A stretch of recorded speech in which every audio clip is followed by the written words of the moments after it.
So we're just looking very briefly at statements of comprehensive income.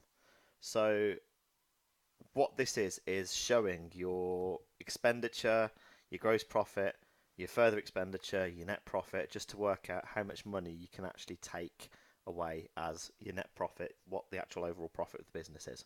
So you've got cost of sales, you've got the money you've made from the sales. So obviously you have to take away the cost of sales from the sales revenue, which leaves you with your gross profit. And that doesn't take into account all of the other expenses. So we can add all those together. We take those away from the gross profit and we're left with the net profit.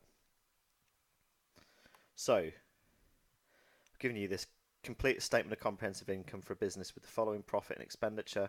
Look at the table above for help. So I just put a little row there for sales. I put another row somewhere for expenses, and I did net profit at the very bottom. I've kept sales sort of related stuff and expenses related stuff in two separate columns just to make it easier. So sales revenue was £4,000 because that's what it says up there.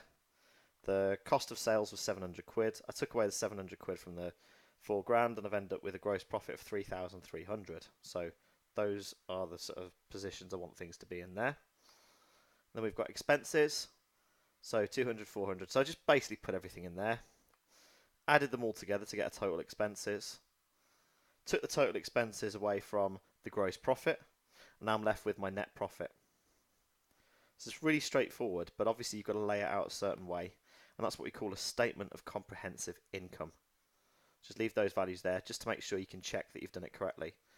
So you've got £4,000 sales revenue. You've taken the cost of sales away from it, which is 700 quid, and you're left with 3,300. You've got a load of other things that are separate to the sales that your business has to spend money on, like your cost of staff, your cost of marketing, cost of utilities, your cost of your rent.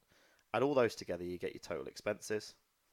Take that away from the gross profit, and you're left with the actual net profit for your business.